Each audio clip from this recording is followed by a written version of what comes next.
Guys, welcome back to my channel. അപ്പോൾ ഇന്നത്തെ video എന്ന് പറയുന്നത് നമ്മുടെ LP-UP സീരീസിൽ വരുന്ന ഒരു ടോപ്പിക്കാണ്. നമ്മുടെ ജീവശാസ്ത്രത്തിലെ ഒരു ടോപ്പിക്കാണ് നമ്മൾ പഠിക്കാൻ പോകുന്നത്. അപ്പോൾ ഈ ചാനലിലേക്ക് നിങ്ങൾ പുതിയതായിട്ടാണെന്നുണ്ടെങ്കിൽ ഈ ചാനൽ ഒന്ന് സബ്സ്ക്രൈബ് ചെയ്തേക്കുക. ഒപ്പം തന്നെ തൊട്ടടുത്തുള്ള ബെൽ ബട്ടൺ കൂടി ഒന്ന് എനേബിൾ ചെയ്ത് വെക്കുക. അതേപോലെ ഈ വീഡിയോസൊക്കെ നിങ്ങൾക്ക് യൂസ്ഫുൾ ആയി തോന്നുന്നുണ്ടെങ്കിൽ നിങ്ങളുടെ ഫ്രണ്ട്സിനൊക്കെ കൂടി ഒന്ന് ഈ ചാനലൊന്ന് റെക്കമെൻഡ് ചെയ്യുക. അപ്പോൾ നമുക്ക് ഈ വീഡിയോയിലേക്ക് കിടക്കാം. അപ്പോൾ നമ്മളിന്ന് നോക്കാൻ പോകുന്നത് കലകൾ. അപ്പോൾ നമ്മൾ കഴിഞ്ഞൊരു ക്ലാസ് ഓൾറെഡി പഠിച്ചിരുന്നു. നമ്മുടെ പ്ലേലിസ്റ്റിലുണ്ട്, നിങ്ങൾക്ക് നോക്കിയാൽ മനസ്സിലാകും. ഓരോരോ സെക്ഷനായിട്ട് ഞാൻ ഇട്ടിട്ടുണ്ട്. അപ്പോൾ നമ്മൾ ജീവശാസ്ത്രമാണ് ഇന്ന് നോക്കാൻ പോകുന്നത്. അപ്പം നമ്മളിന്ന് നോക്കുന്ന കലകൾ ഒരേ കോശത്തിൽ നിന്ന് രൂപപ്പെട്ടതും ഒരു സ്പെഷ്യൽ ഫങ്ഷൻ നിർവഹിക്കുന്നതുമായ സമാന കോശങ്ങളുടെ ഒരു കൂട്ടത്തിനെയാണ് നമ്മൾ കലകൾ എന്ന് പറയുന്നത്. അപ്പോൾ നമുക്കറിയാം, നമ്മൾ ഓൾറെഡി ബയോളജി ഇംഗ്ലീഷിലൊക്കെ പഠിച്ച് വന്നിട്ടുള്ളവർക്കറിയാം മലയാളത്തിൽ പഠിക്കുമ്പോൾ ഉള്ള ബുദ്ധിമുട്ട് എന്താണെന്ന്. അപ്പോൾ നിങ്ങൾ ജസ്റ്റ് ഒന്ന് ശ്രദ്ധിച്ചിരിക്കുക. അപ്പം എന്താണ്, ഒരേ കോശത്തിൽ നിന്നും ഒരേ സെല്ലിൽ നിന്നും ഫോം ചെയ്തിട്ടുള്ള ഒരു സ്പെഷ്യൽ ഫങ്ഷൻ ഉള്ള സിമിലർ ആയിട്ടുള്ള കുറേ സെൽസിൻ്റെ കുറേ കോശങ്ങളുടെ കൂട്ടത്തിനെയാണ് നമ്മൾ കലകൾ അഥവാ ടിഷ്യൂസ് എന്ന് പറയുന്നത്. ഇനി ഈ ടിഷ്യൂസിൻ്റെ സ്റ്റഡീനെ ഇല്ലെങ്കിൽ ഈ ഒരു കലകളുടെ പഠനത്തിന് പറയുന്ന പേരാണ് ഹിസ്റ്റോളജി ഓർത്തിരിക്കുക. അതേപോലെ തന്നെ സിക്താണ്ഡം, നമ്മുടെ സൈഗോട്ട് നമുക്കറിയാമല്ലേ, സൈഗോട്ടിന് മലയാളത്തിൽ പറയുന്നതാണ് സിക്താണ്ഡം. അതെന്ന് പറയുന്നത് എന്താ, ഒരു അൺഡിഫറൻഷ്യേറ്റഡ് ആയിട്ടുള്ള സെല്ലാണല്ലേ. അപ്പോൾ അതിന് ഡിഫറൻഷ്യേറ്റഡ് ആയിട്ടുള്ള സെൽ, അതായത് മനുഷ്യ ശരീരം വികസിപ്പിക്കുന്ന ആ ഒരു പ്രക്രിയയാണ് ഈ കലകളിൽ നടക്കുന്നത്. അപ്പോൾ ആ ഒരു പ്രോസസ്സിന് പറയുന്ന പേരാണ് കോശവൈവിധ്യവൽക്കരണം അഥവാ സെൽ ഡിഫറൻസിയേഷൻ. അതായത് ഒരു സിംഗിൾ സെല്ലിൽ നിന്ന് പലതരത്തിലുള്ള സെല്ലുകൾ ഫോം ചെയ്തു വരുന്നു, അല്ലെങ്കിൽ ഒരു ഓർഗാനിസത്തിൻ്റെ തന്നെ ഡെവലപ്മെൻറ്റിന് സഹായിക്കുന്ന ആ ഒരു സെൽ ഡിഫറൻസിയേഷൻ പ്രോസസ്സിനെയാണ് നമ്മൾ എന്തെന്ന് പറയുന്നത്, കോശവൈവിധ്യവൽക്കരണം എന്ന് പറയുന്നത്. അപ്പോൾ അതൊന്ന് ഓർത്തിരിക്കുക. സിക്താണ്ഡം, കോശവൈവിധ്യവൽക്കരണം, ഇതൊക്കെ ക്വസ്റ്റ്യൻ വരാൻ ചാൻസ് ഉള്ളതാണ്. ഇനി അടുത്തത് വിത്ത് കോശങ്ങൾ. നമ്മൾ സ്റ്റെം സെൽസ് കേട്ടിട്ടുണ്ടല്ലോ, അതിനെയാണ് വിത്ത് കോശങ്ങൾ എന്ന് പറയുന്നത്. അപ്പോൾ ഇതെന്ന് പറയുന്നത് എന്താ, it can form into any type of cell. അപ്പോൾ വിത്ത് കോശങ്ങൾ അഥവാ മൂലകോശങ്ങളെന്നും പറയും കേട്ടോ. അപ്പോൾ ഈ കോശങ്ങളുടെ പ്രത്യേകത എന്താ, അതിന് ഏത് തരത്തിലുള്ള സെല്ലുകൾ അല്ലെങ്കിൽ കോശങ്ങളായിട്ട് മാറാനുള്ള കഴിവുള്ളവയാണ് വിത്ത് കോശങ്ങൾ. അപ്പം അത് ക്വസ്റ്റ്യൻ വരാൻ ചാൻസ് ഉണ്ട്. വിത്ത് കോശങ്ങളുടെ പ്രത്യേകത ഓർത്തിരിക്കുക. മജ്ജ, ത്വക്ക്, അന്നപദം എന്നിവയിലാണ് ഈ പറഞ്ഞ വിത്ത് കോശങ്ങളൊക്കെ കൂടുതലായി കാണപ്പെടുന്നത്. Stem cell research used in treatments like, ഈ പറഞ്ഞ സ്റ്റെം സെൽ റിസർച്ച് ഉണ്ടല്ലോ, അപ്പോൾ അത് എവിടെയൊക്കെയാണ് യൂസ് ചെയ്യുന്നത് എന്നുള്ളത്, രക്താർബുദം, പ്രമേഹം, പാർക്കിൻസൺസ് ഇങ്ങനെയുള്ള അസുഖങ്ങളുടെ ട്രീറ്റ്മെൻറ്റിന് വേണ്ടിയിട്ട് നമ്മുടെ സ്റ്റെം സെൽ റിസർച്ച് ആപ്ലിക്കേഷൻ വരുന്നുണ്ട്. അതേപോലെ തന്നെ ആർട്ടിഫിഷ്യൽ ആയിട്ടുള്ള ഓർഗൻസ് ഒക്കെ ക്രിയേറ്റ് ചെയ്യാനും ഈ പറഞ്ഞ സ്റ്റെം സെൽ റിസർച്ച് ഹെൽപ്പ് ചെയ്യുന്നുണ്ട്. ഇത്രയും കാര്യങ്ങൾ ഓർത്തിരിക്കുക. ഇനി ഇത് നമ്മുടെ 8ാം ക്ലാസ് SCRT 8ാം ക്ലാസ്സിന് ടെക്സ്റ്റ് കിടക്കുന്ന സെയിം കാര്യങ്ങളൊക്കെ തന്നെയാണ് കേട്ടോ.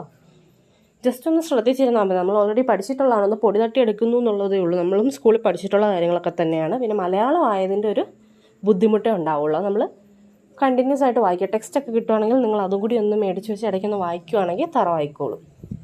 ഓക്കെ, അപ്പോൾ നമുക്ക് ക്ലാസ്സിലേക്ക് വരാം. അപ്പോൾ നമ്മളിപ്പോൾ കലകളുടെ ജസ്റ്റ് ഒരു ഇൻട്രോ ആണ് പറഞ്ഞത്. ഇനി നമ്മൾ ഓരോ കലകളെ പഠിക്കാൻ പോവാണ്. ഫസ്റ്റ് നമ്മൾ നോക്കാൻ പോകുന്നത് ജന്തുകലകൾ. അപ്പോൾ ജന്തുകലകളിൽ ആദ്യത്തേത് ആവരണകല, അതായത് എപ്പിത്തേലിയൽ ടിഷ്യൂ. നിങ്ങൾ പഠിച്ചിട്ടുണ്ടല്ലോ. അപ്പോൾ അതിന് ആവരണകല എന്നാണ് പറയുന്നത്. ആ പേരിൽ നിന്ന് തന്നെ ഓർത്തിരിക്കാം.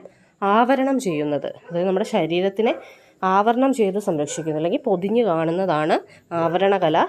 ഇത് അന്നപദത്തിൻ്റെ ഉൾഭിത്തിയിലാണ് കാണപ്പെടുന്നത്. അത് നമ്മുടെ ഡൈജസ്റ്റീവ് ട്രാക്റ്റിൻ്റെ ഉൾഭിത്തിയിലാണ് കാണപ്പെടുന്നത്. അപ്പോൾ ഇതിൻ്റെ ഫങ്ഷൻ എന്ന് പറയുന്നത് സംരക്ഷണം, ആഗിരണം, സ്രവങ്ങളുടെ ഉൽപാദനം, അപ്പോൾ അതായത് പ്രൊട്ടക്ഷൻ, പിന്നെ അതേപോലെ തന്നെ അബ്സോർപ്ഷൻ ഒക്കെയാണ് ഇതിൻ്റെ ഫങ്ഷൻ വരുന്നത്. അപ്പോൾ ആവരണകല നമ്മുടെ ശരീരത്തിനെ ആവരണം ചെയ്തു കാണുന്നു എന്നുള്ള ഓർത്തിരിക്കുക. ഇനി അടുത്ത നാഡീകല അഥവാ നെർവസ് ടിഷ്യൂ. ഇതെന്ന് പറയുന്നത് ശാരീരിക പ്രവർത്തനങ്ങൾ നിയന്ത്രിക്കുകയും ഏകോപിപ്പിക്കുകയും ചെയ്യുന്നു, പ്രതികരിക്കാൻ സഹായിക്കുന്നു. അതായത് നമ്മുടെ നെർവസ് സിസ്റ്റം നമുക്ക് ഒരു റെസ്പോൺസിനും സ്റ്റിമുലസിനും വേണ്ടിയിട്ട് ഹെൽപ്പ് ചെയ്യുന്നത് അല്ലേ. അപ്പോൾ അതാണ് നാഡീകല. അടുത്തതാണ് നമ്മുടെ പേശീകല അഥവാ മസ്കുലർ ടിഷ്യൂ എന്ന് പറയുന്നത്. അപ്പോൾ അതെന്താ, സങ്കോചിക്കാനും പൂർവ്വസ്ഥിതി പ്രാപിക്കാനും കഴിവുള്ള കോശങ്ങൾ അടങ്ങിയിരിക്കുന്നു. ശരീരചലനം സാധ്യമാക്കുന്നു. അപ്പം മസ്കുലാർ ടിഷ്യൂ എന്ന് പറയുമ്പോൾ എന്താണ്? നമുക്ക് കൺട്രാക്ഷൻ, റിലാക്സേഷൻ ഒക്കെ അല്ലേ അതിൻ്റെ ഫങ്ഷൻ എന്ന് പറയുന്നത്. അതേപോലെ നമ്മുടെ മൂവ്മെൻറ്റിനും ബോഡി മൂവ്മെൻറ്റിനൊക്കെ വേണ്ടിയിട്ട് ഹെൽപ്പ് ചെയ്യുന്നത് ആരാണ്? നമ്മുടെ മസ്കുലാർ ടിഷ്യൂ അഥവാ പേശി കലകളാണ്. ഇനി അടുത്തതാണ് എന്ത്? യോജക കല, അതായത് കണക്റ്റീവ് ടിഷ്യൂ. അപ്പം മറ്റു കല, ആ പേരിൽ നിന്ന് തന്നെ ഓർക്കാം, മറ്റു കലകളെ പരസ്പരം ബന്ധിപ്പിക്കുന്നതാണ് അല്ലേ. അപ്പം അതിൻ്റെ ഉദാഹരണമാണ് എന്തൊക്കെ? അസ്ഥി, തരുണാസ്ഥി, നാരുകല, രക്തം, ഇതൊക്കെ. അപ്പോൾ ഇതിൻ്റെ ഫങ്ഷനാണ് പദാർത്ഥ സംവഹനം, രോഗപ്രതിരോധം എന്നിവയൊക്കെയാണ് ഫങ്ഷൻസ്. അതായത് നമ്മുടെ മെറ്റീരിയൽസിൻ്റെ ട്രാൻസ്പോർട്ടിന് വേണ്ടിയിട്ടും അത് ബ്ലഡൊക്കെ അതിനല്ലേ ഹെൽപ്പ് ചെയ്യുന്നത്. അപ്പം ബ്ലഡ് എന്ന് പറയുന്ന ഒരു കണക്റ്റീവ് ടിഷ്യൂ ആണ്. അതൊക്കെ ക്വസ്റ്റ്യൻ വരാൻ ചാൻസ് ഉള്ളത് ബ്ലഡിൻ്റെ ജസ്റ്റ് ഒന്ന് ഓർത്തിരിക്കുക. ഇനി അടുത്തതാണ്, അപ്പോൾ നമ്മൾ ജന്തുകലകൾ നോക്കി, ആവരണകല എന്താണെന്ന് നോക്കി, അതേപോലെ നാഡീകല നോക്കി, പേശീകല നോക്കി, യോജകകല നോക്കി. ഇനി അടുത്തതാണ് എന്ത്? സസ്യകലകൾ. നമുക്കറിയാം സസ്യകലകളിൽ പാരൻകൈമ, കോളൻകൈമ, സ്ക്ലീറൻകൈമയാണ് മെയിനായിട്ടുള്ളത്. അപ്പം മെയിനായിട്ടുള്ള അതാണ് ബേസ്. അപ്പം പാരൻകൈമ എന്ന് പറയുമ്പോൾ എന്താ? ഏറ്റവും ലഘുഘടനയുള്ള കോശങ്ങൾ ചേർന്നതാണ് പാരൻകൈമ, ഏറ്റവും സിമ്പിളായിട്ടുള്ള സ്ട്രക്ചർ. മൃദുവായ സസ്യഭാഗങ്ങളിലായിരിക്കും ഇവ കാണപ്പെടുന്നത്. അപ്പോൾ ഇതെന്ന് പറയുന്ന പ്രകാശ സംശ്ലേഷണം, ആഹാര സംഭരണം എന്നിവയ്ക്കൊക്കെ സഹായിക്കുന്നു. ഫോട്ടോസിന്തസിസിനും നമ്മുടെ ഫുഡ് സ്റ്റോറേജിനും ഒക്കെയാണ് പാരൻകൈമ ഹെൽപ്പ് ചെയ്യുന്നത്. ഇനി അടുത്താണ് കോളൻകൈമ. അതെന്ന് പറയുമ്പോൾ എന്താ? കോശഭിത്തിയുടെ മൂലകളിൽ മാത്രം കട്ടി കൂടിയ തരം കോശങ്ങൾ. ആ പേരിൽ നിന്ന് തന്നെ ഓർത്തിരിക്കാം, കോളൻകൈമ, അതായത് കോണുകളിൽ കട്ടിയുള്ളത്.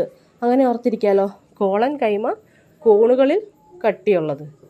അപ്പോൾ അങ്ങനെ ഓർത്തിരിക്കുക, അതാണ് കോളൻകൈമ എന്ന് പറയുന്നത്. സസ്യഭാഗങ്ങൾക്ക് വഴക്കവും താങ്ങും നൽകാൻ ഇത് സഹായിക്കുന്നു. നമ്മുടെ ചേമ്പൊക്കെ ഇങ്ങനെ ഒടിയാതെ ആടിയൊക്കെ പോകാനുള്ള ആ ഒരു ക്യാപ്പബിലിറ്റി ഇല്ലേ, അത്. അടുത്തതാണ് സ്ക്ലീറൻകൈമ. കോശഭിത്തിയുടെ എല്ലാ ഭാഗത്തും ഒരേപോലെ കട്ടിയുള്ളതാണ് സ്ക്ലീറൻകൈമ എന്ന് പറയുന്നത്. അപ്പോൾ കൂട്ടത്തിൽ ഏറ്റവും കട്ടിയുള്ള ടിഷ്യൂ ആണ് എന്ത്? സ്ക്ലീറൻകൈമ കേട്ടോ. അപ്പോൾ സസ്യഭാഗങ്ങൾക്ക് താങ്ങും ബലവും നൽകുന്നു. കട്ടിയുള്ളതുകൊണ്ട് തന്നെ എന്താ? താങ്ങും ബലവും നൽകുന്നു അല്ലേ. അപ്പോൾ ഇത്രയാണ് ബേസ് ആയിട്ടുള്ളത്. ഇനി അടുത്താണ് സംവഹന കലകൾ. അതും നമ്മുടെ സസ്യത്തിൻ്റെ തന്നെയാണ്. അതായത് നമ്മുടെ സൈലവും ഫ്ലോയവും. അപ്പോൾ നോക്കിക്കേ, സസ്യങ്ങളിൽ വെള്ളം, ഭക്ഷണം എന്നിവ ട്രാൻസ്പോർട്ട് ചെയ്യുന്ന കലകളാണ് എന്ത്? സംവഹന കലകൾ. നമ്മുടെ സസ്യങ്ങളിൽ വാട്ടർ ആൻഡ് ഫുഡ് ട്രാൻസ്പോർട്ടേഷൻ നടത്തുന്ന കലകൾ അല്ലെങ്കിൽ ടിഷ്യൂസ് ആണ് സംവഹന കലകൾ. അപ്പം ഇതുണ്ടാക്കിയേക്കുന്നത് എങ്ങനെയാണ്? Made up of different types of cells, so also called as complex tissue അഥവാ സങ്കീർണ കലകൾ. അപ്പോൾ ഈ പറഞ്ഞ സംവഹന കലകൾ പലതരത്തിലുള്ള കലകൾ വെച്ചിട്ടാണ്, അത് പലതരത്തിലുള്ള ടിഷ്യൂസ് വെച്ചിട്ടാണ്, സെൽസ് വെച്ചിട്ടാണ് ഉണ്ടാക്കിയേക്കുന്നത്. പലതരത്തിലുള്ള കോശങ്ങൾ അഥവാ സെൽസ് വെച്ചിട്ടാണ് ഇവ നിർമ്മിച്ചിരിക്കുന്നത്. അതുകൊണ്ട് ഇതിന് വേറൊരു പേര് പറയും, അതാണ് എന്ത്? കോംപ്ലക്സ് ടിഷ്യൂ അഥവാ സങ്കീർണ കലകൾ. അതും ക്വസ്റ്റ്യൻ വരാൻ ചാൻസ് ഉള്ളതാണ്. സംവഹന കലകളിനെ നമുക്ക് സങ്കീർണ കലകൾ എന്നും അറിയപ്പെടുന്നുണ്ട്. അതൊന്ന് ഓർത്ത് വയ്ക്കുക. ഇനി അവ ഏതൊക്കെയാണ്? നമ്മുടെ സൈലവും ഫ്ലോയവും. സൈലം എന്ന് പറയുമ്പോൾ എന്തായിരിക്കും? വാട്ടറിൻ്റെ കണ്ടക്ഷന് വേണ്ടിയിട്ടും, ഫ്ലോയം ആണെന്നുണ്ടെങ്കിൽ ഫുഡ്. അതറിയാലോ, ഓർത്തിരിക്കുക. ഇനി അടുത്തൊരെണ്ണമാണ് മെരിസ്റ്റമിക കലകൾ. ഇതും കൂടെ ഇന്നത് പഠിക്കാനുള്ളൂ. അപ്പം മെരിസ്റ്റമിക കലകൾ എന്ന് പറയുമ്പം സസ്യങ്ങളിൽ കാണ്ഡത്തിൻ്റെയും വേരിൻ്റെയും അറ്റത്ത് കാണുന്ന കോശങ്ങൾ, നമ്മുടെ സസ്യത്തിൻ്റെ കാണ്ഡം അഥവാ ഷൂട്ടില്ലേ, അതിൻ്റെ അറ്റത്ത് കാണുന്ന കോശങ്ങളാണ് ഈ പറഞ്ഞ മെരിസ്റ്റമിക കലകൾ. അപ്പം ത്വരിതഗതിയിലുള്ള വിഭജനം, അതായത് പെട്ടെന്നുള്ള മൾട്ടിപ്ലിക്കേഷനാണ് ഈ പ്ലാന്റ് ഗ്രോത്തിനെ ഹെൽപ്പ് ചെയ്യുന്നത്. അപ്പോൾ അതിന് സഹായിക്കുന്നത് ഈ മെരിസ്റ്റമാറ്റിക് സെൽസ് അഥവാ മെരിസ്റ്റമിക കലകളാണ്. ക്ലിയർ ആയോ? അപ്പോൾ ഇത്രയാണ് നമ്മുടെ കലകളിലെ ആ ഒരു ടോപ്പിക്ക് നമ്മൾ നോക്കേണ്ട കാര്യങ്ങൾ. നമ്മൾ ജന്തുകലകൾ നോക്കി, പ്ലാന്റ്സിൻ്റെ നോക്കി, മെരിസ്റ്റമിക കലകൾ, പിന്നെ നമ്മൾ വിത്തുകോശം എന്താണെന്ന് നോക്കി, സെൽ ഡിഫറൻസിയേഷൻ, കോശ വൈവിധ്യവൽക്കരണം പഠിച്ചു.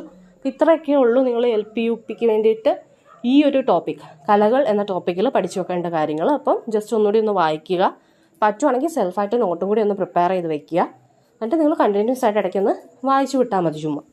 അപ്പോൾ നിങ്ങൾക്ക് ക്ലിയർ ആയെന്ന് വിചാരിക്കുന്നു. എന്തെങ്കിലും ഡൗട്ട്സ് ഉണ്ടെങ്കിൽ നിങ്ങൾ കമൻറ്റ് സെക്ഷനിലൊന്ന് മെൻഷൻ ചെയ്ത് ചോദിക്കുക.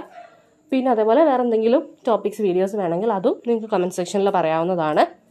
അപ്പോൾ ഈ വീഡിയോ നിങ്ങൾക്ക് യൂസ്ഫുൾ ആയി തോന്നിയിട്ടുണ്ടെങ്കിൽ ജസ്റ്റ് ഒന്ന് ലൈക്കും ചെയ്തേക്കുക. നിങ്ങളുടെ ഫ്രണ്ട്സിനും കൂടി ഒന്ന് ഷെയർ ചെയ്ത് കൊടുത്ത് എല്ലാവരും ഷെയർ ചെയ്ത് പഠിക്കുക. പിന്നെ അതേപോലെ നിങ്ങൾ ഈ വീഡിയോസൊക്കെ കാണുന്നത് ചാനൽ സബ്സ്ക്രൈബ് ചെയ്യാതെയാണെന്നുണ്ടെങ്കിൽ പ്ലീസ് ചാനലും കൂടി ഒന്ന് സബ്സ്ക്രൈബ് ചെയ്ത് വയ്ക്കുക. അപ്പോൾ അടുത്ത വീഡിയോ കാണുന്നവരേക്കും എല്ലാവർക്കും ബൈ ബൈ.